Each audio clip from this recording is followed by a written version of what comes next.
ஜெய் ஸ்ரீ மாத்திரை நமக ஜெய் குருத ஜெய் குரு பிரசரம் நமஸ்காரம். நான் கரூர்லேருந்து வல்சலா பணிக்கர் பிரசன்ன ஜோதிடர். இன்னைக்கு நம்ம ஆவணி மாத பலன்கள் கன்னி ராசிக்கு எப்படி இருக்குன்னு பார்க்க போறோங்க. இந்த ஆவணி மாதம் என்னைக்கு பிறக்குதுன்னா 17/8/2025 ஞாயிற்றுக்கிழமை ரோஹிணி நட்சத்திரத்தில் இந்த மாதம் பிறக்குது. இந்த மாதம் ரோஹிணி நட்சத்திரத்தில் பிறக்கிறனால கன்னி ராசியில் இருக்கக்கூடிய அஸ்த நட்சத்திரக்காரர்கள் கட்டாயம் பரிகாரம் பண்ணிக்கணும். என்ன பரிகாரம் பண்ணணும் அப்படின்னா, உங்க வீட்டுக்கு பக்கத்தில் இருக்கக்கூடிய கோவிலுக்கு போய்க்கிங்க. அது விஷ்ணு கோயிலாக இருந்தாலும் சரி, பெருமாள் கோயிலாக இருந்தாலும் சரி, சிவன் கோயிலாக இருந்தாலும் சரி, எந்த கோயிலாக இருந்தாலும் சரிங்க, அந்த கோவிலுக்கு போயிட்டு பசுமாட்டை வணங்கிட்டு கூடிய பசுக்கு வைக்கப்புல், குடிக்கிறதுக்கு ஜலம் இதெல்லாம் கொடுத்து ஆசீர்வாதம் வாங்கிக்கங்க.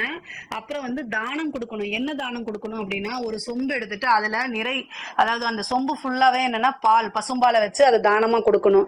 அல்லது நெய், ஒரு சொம்பு எடுத்துட்டு ஃபுல்லா நெய் ஊத்திட்டு அதை தானமா கொடுக்கணும். முடிஞ்சவங்க பசுமாட்டையே தானமா கொடுக்கலாம். இந்த பரிகாரம் எது உங்களால செய்ய முடியுதோ அதை கட்டாயம் நீங்க செய்யுங்க. இதனால விபத்து கண்டங்கள் ஆகிறது, ஆயுள் கண்டங்கள் ஆகிறது, இந்த மாதிரி அகால மரணம், இந்த மாதிரி விஷயங்கள்லாம் தவிர்க்கப்படும். அது இல்லாம வருமானம் நல்லா வரும். ஒரு வருடம் முழுவதுமே உங்க வீட்டுல நல்ல மங்கள செய்தியும் சுபமான நிகழ்வுகளும் நடக்கும். வருமானத்துக்கு எந்தவித பிரச்சனையும் இல்லாம பொருளாதார வாழ்க்கையில உயர்வை காண முடியும் ஒரு வருடத்துக்கு. சோ அதனால இந்த பரிகாரத்துல உங்களால என்ன செய்ய முடியுமோ அதை கட்டாயம் செய்யுங்க. இந்த மாசம் நிறைய மாற்றங்கள் இருக்குங்க. கன்னி ராசியை பொறுத்த வரைக்கும் இந்த ஆடி மாதம் முழுவதும் கொஞ்சம் நிறைய மைண்ட் ஸ்ட்ரெஸ் நிறைய அனுபவிச்சிருப்பீங்க. என்னடா வாழ்க்கை அப்படிங்கிற மாதிரி தான் போயிட்டு இருந்திருக்கோம். பட் ஆனா இந்த ஆவணி மாசம் நிறைய மாற்றங்கள், புது புது சேஞ்சஸ்லாம் உங்களுக்கு கட்டாயம் உண்டு. சுக்கிரன் உங்களுடைய 2 குடைவர் யாருன்னா, உங்களுக்கு 2/9 குடைவர் சுக்கிரன்.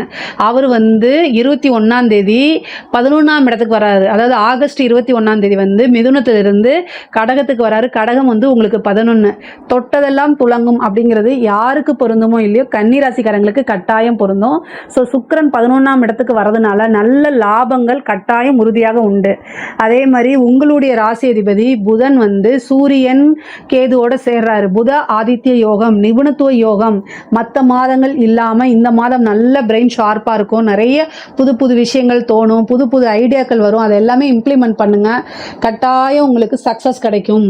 இந்த செப்டம்பர் 7ஆம் தேதி, ஓகேங்களா, செப்டம்பர் 7ஆம் தேதி அந்த நாளை மட்டும் கொஞ்சம் தவிர்த்துருங்க. புதுசா முக்கியமான ஒரு முடிவு எடுக்கிறது, அதே மாதிரி புதுசா ஏதாவது முக்கியமான விஷயங்கள் செய்யறது, இதை மட்டும் தவிர்த்துறது நல்லது. ஏன்னா இந்த கிரகண சூழ்நிலைகள்ல இந்த புதனும் அங்க கூட இருக்குது. ராகு கேதுக்களோட புதன் இருக்குது. அதாவது சூரியன் கேதுவோட இருக்குது. கேது அந்த கிரகணம் பிடிக்கிற அந்த டைம்ல புதன் கூட இருக்கனால அன்னைக்கு உங்களோட ராசி அதிபதி புதனா, அன்னைக்கு மட்டும் அதை தவிர்த்துறது ரொம்ப ரொம்ப நல்லது. மீதி நாள்ல இது எல்லாமே செஞ்சுக்கோங்க. இந்த கிரகண சூழ்நிலையில உங்களுடைய ராசி அதிபதி இருக்கனால சில டைம் மனக்குழப்பங்கள், கஷ்டங்கள், கண்ணீர்கள் வரும். ஒரே ஒரு விஷயங்க, கன்னி ராசியை பொறுத்த வரைக்கும் மிதுனத்துக்கும் கன்னிக்கும் புதன் தான் அதிபதி. ஆனா நான் அதிகமா கன்னி ராசியை தான் பூஸ்ட் பண்ணி சொல்றேன்னு சில பேர் சொல்றாங்க. காரணம் என்ன அப்படின்னா, மிதுன ராசிக்காரங்க கூட சில டைம் கொஞ்சம் விளையாட்டு போக்கா இருப்பாங்க. ஆனா கன்னி ராசிக்காரங்க எப்பவுமே தன்னுடைய தொழில், ஏர்னிங்ஸ் அப்படிங்கிறதுல ரொம்ப அதாவது குடும்பமா பிசினஸ் அப்படின்னு பார்த்தா அவங்க பிசினஸ்க்கு தான் ப்ரையாரிட்டி கொடுப்பாங்க. எந்த அப்டேட் வந்தாலும் அவங்க துறை சார்ந்து அவங்க அதில் அப்டேட்டடாக இருப்பாங்க. அந்த மாதிரி குடும்பம், தொழில் இது ரெண்டையுமே சரிசமாக பார்ப்பாங்க. கூடுதலாகவே முக்கியத்துவம் கொடுப்பாங்க தொழிலுக்கு. டெடிக்கேட்டடாக இருப்பாங்க. அதனால நான் அவங்களுக்கு அழுத்தி சொல்கிறேன், அவங்கள இன்னும் பூஸ்ட் பண்ணுறேன், என்கரேஜ் பண்ணுறேன். வேற எதுவுமே கிடையாது. இந்த கன்னி ராசிக்காரங்களுக்கு இவ்வளோ நாளாக இருந்த தடை இப்போ நீங்கிருச்சு. நீங்கள் நிறைய விஷயங்கள் முயற்சி பண்ணியிருக்கீங்க. அந்த முயற்சிக்கெல்லாம் நல்ல பலன் உறுதியாக இந்த மாதம் உங்களுக்கு உண்டு. உங்களுடைய ராசி செவ்வாய் உங்களுக்கு இருக்காரு. அந்த செவ்வாய் இருக்கனால மன அழுத்தத்தை அதிகமாக கொடுக்கும். ஏன்னா அஷ்டமாதிபதி. அது இல்லாமல் உங்களுக்கு ஒரு அவமானமோ அல்லது கெட்ட பேரோ வரதுக்கு உண்டான வாய்ப்புகளை இருந்திருக்கு. ஆனால் இந்த மாதம் அதெல்லாம் நீங்க போது, கவலைப்படாதீங்க. இந்த செவ்வாய் உங்களுடைய ராசியில் இருக்கனால அப்படியே யாராவது ஏதாவது சொன்னால் தாங்க முடியாத அளவுக்கு மனசு சுக்குநூறா உடஞ்சு போயிடும்.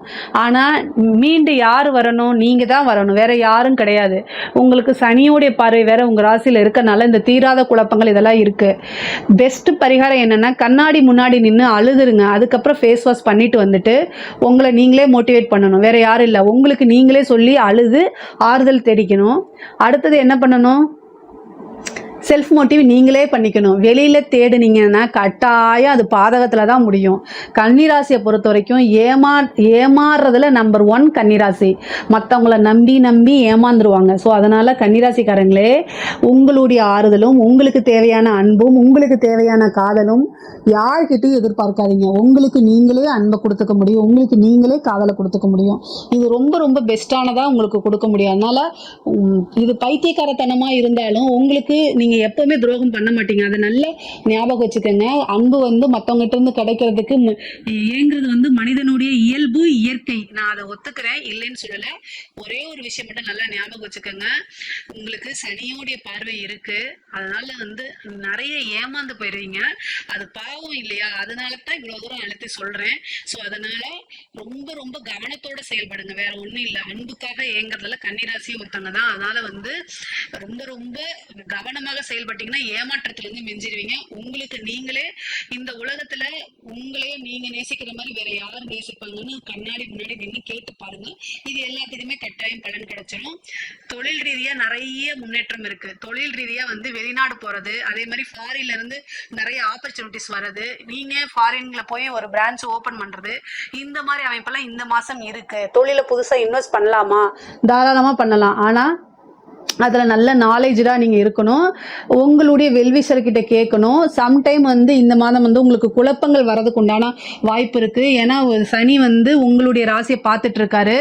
ஜவு மாதிரி இழுக்கும், அதே மாதிரி குழப்பங்கள் வரும். இதுக்கெல்லாம் அன்னதானம் பண்ணுங்கள், சரியாக போகும்.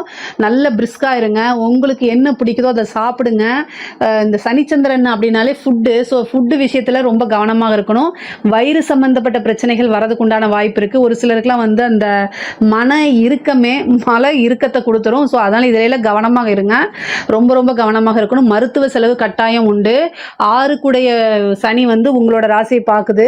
அது இல்லாமல் அஷ்டமாதிபதியை பார்க்குறதுனால மருத்துவ செலவு, சிலருக்கு சர்ஜரி, கண்டம், இந்த மாதிரிலாம் வரும். இஷ்டதெய்வ வழிபாடு, குலதெய்வ வழிபாடு கட்டாயம் நீங்கள் பண்ணிக்கணும். சுக்கிரன் 11 இருக்கனால இது எல்லாத்தையும் அடிச்சு நோத்துற மாதிரி காசு பணமழையாக கொட்ட போகுது. அதனால் மகாலட்சுமி வழிபாடு அதிகமாக பண்ணுங்க.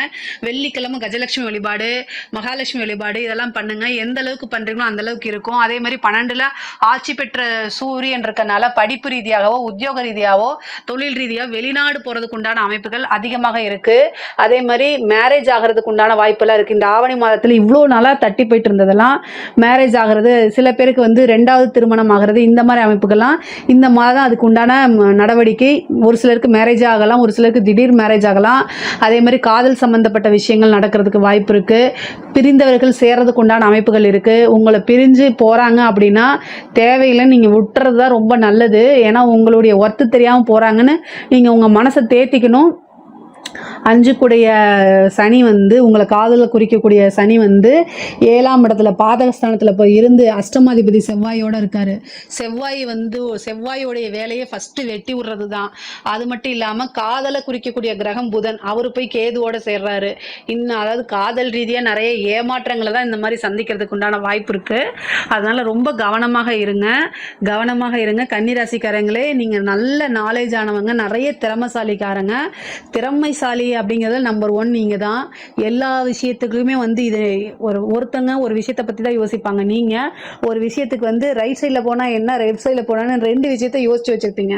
ஸோ பாசிட்டிவாக இருந்தாலும் சரி, நெகட்டிவாக இருந்தாலும் சரி, நல்லா ஹேண்டில் பண்ணக்கூடிய நபர்கள் நீங்கள். ஸோ அதனால் ரொம்ப ரொம்ப கவனமாக இருங்க. மனசை காட்டிலும் மூளைக்கு, புத்திக்கு அதிகமாக யூஸ் பண்ணுங்கள். இதுதான் ப்ராக்டிக்கல் அப்படின்னு நினைங்க. ரொம்ப கஷ்டம்தான். பொதுவாகவே வந்து ஓடி ஓடி ரொம்ப ஒரு கட்டத்தில் டயர்டாகி எல்லாருமே உட்கார்றது தான். ஆனால் உட்காந்துக்கங்க.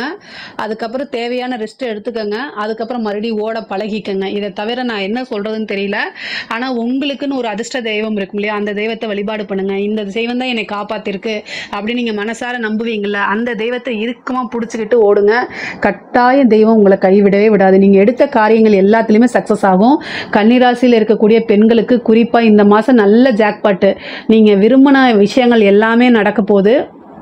கணவன் மனைவியிடையே இருந்த பிரச்சனை எல்லாம் நீங்கும். செவ்வாய் இருக்கனால கோவத்தை தவிர்த்துக்கங்க. கன்னிராசிக்காரங்க எதையுமே ஃபில்டர் பண்ணாமல் பேசுவீங்க, அது ஒரு பெரிய நெகட்டிவ்.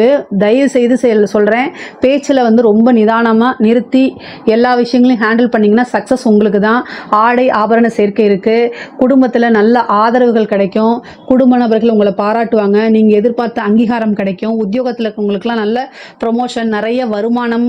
அதே மாதிரி அரசியல்வாதிகளுக்கெல்லாம் வந்து இது சூப்பரான டைமு. ராசியில் இருக்கக்கூடிய அரசியல்வாதிகளுக்கு பிரபலியமான யோகமும் கிடைக்க போகுது. அதே மாதிரி நீங்க யாரு என்னங்கிற விஷயங்கள் தெரிஞ்சு புகழ் அடையிறது, பொதுமக்களுடைய பெரிய ஆதரவுகள் கிடைக்கும். மீடியாவில் பெரிய லெவலில் உங்களுக்கு சப்போர்ட் கொடுப்பாங்க. அதே மாதிரி அரசாங்க துறையில் இருக்கவங்க மட்டும் ஜாக்கிரதையாக இருக்கணும். அரசாங்க துறையில் இருக்கவங்களுக்கு இந்த மாதம் அந்த கிரகணம் நடக்குது. அப்போ உங்களுடைய ராசி அதிபதியும் சரிங்க, சூரியனும் சரிங்க, கேதுவோட அந்த கிரகண சூழ்நிலையில் இணையிறது வந்து அவ்வளோ நல்லது கிடையாது. உயர் அதிகாரிகளுடைய அழுத்தங்களுக்கு ஆளாகிற மாதிரி இருக்கும். வேற வழி கிடையாது. நீங்கள் என்ன செய்யணும், கவனமாக செயல்படணும். உங்களால் முடியல அப்படின்னா ஒரு ஆக்டிங்கை போட்டுருங்க. புதனுக்கு நல்லா வரும் அது. அதனால் வந்து என்ன செய்யுங்க, நெஞ்சை பிடிச்சிட்டு எனக்கு நெஞ்சு வலிக்குதுன்னு சொல்லி ஹாஸ்பிட்டலில் போய் அட்மிட் ஆகிக்கோங்க. உயர் அதிகாரிகள் வாய் வழியாக சொல்லக்கூடிய எந்த ஒரு விஷயத்தையும் ரிட்டன் ஆர்டர் இல்லாமல் செய்யாதீங்க. அவங்களுக்காக நீங்கள் போய் லஞ்ச லாவணிகள் வாங்கினீங்கன்னா நீங்கள் தான் லஞ்சம் வாங்கினீங்கன்னு நீங்கள் தான் ஜெயிலுக்கு போகணும். உங்களோட பேர் போயிடும், இத்தனை வருஷம் சர்வீஸ் போயிடும். அதுக்கப்புறம் எந்த ஒரு விஷயமும் உங்களுக்கு கிடைக்காது. அதனால் இத்தனை விஷயங்களை தவிர்க்கிறதுக்கு ஒரே ஒரு பொய்யை சொல்லிட்டு போய் வீட்டில் போய் படுத்துக்கங்க. அதான் நல்லது. எந்த ஒரு விஷயத்தையும் யோசிக்காமல் செய்யாதீங்க. மற்றவங்களுக்காக செய்யக்கூடிய விஷயத்தில் நீங்கள் போய் மாட்டிடுவீங்க. கவனமாக இருக்கணும். ஐயோ நம்ம கொஞ்சம் கவனமாக இருந்திருக்கலாமோ அப்படின்னு நினைக்கக்கூடிய அந்த மாதிரி அமைப்பு தான் வந்து கன்னிராசியில் இருக்கக்கூடிய அரசாங்க அதிகாரிகளுக்கு இப்போ டைம். ஸோ அதனால் கவனமாக செயல்படுங்க. நிறைய பேருக்கு வந்து வீடு வண்டி வாகனங்கள் வாங்கக்கூடிய அமைப்புகள் இருக்குது. பொதுவாகவே வந்து தெய்வத்துடைய அனுகிரகம் நிறையா இருக்குது. பூர்வீக சொத்துக்கள் இருந்த பிரச்சனைகளாக நீங்கி பூர்வீக சொத்துக்கள் உங்களை தேடி வரதுக்கு உண்டான அமைப்பு இருக்குது. தேக ஆரோக்கியத்தில் ரொம்ப கவனமாக இருங்க. பொதுவாகவே கன்னிராசிக்காரங்களுக்கு புத்திர பாக்கியம் இந்த மாதம் இருக்கு. புத்திர ஸ்தானம் வந்து ரொம்ப வலுவா இருக்கு. புத்திர ஸ்தான அதிபதி சனி வந்து செவ்வாயுடைய பார்வையில் இருக்காரு. அதனால வந்து கன்சீவா இருக்கிறவங்க ரொம்ப கவனமாக இருக்கணும்.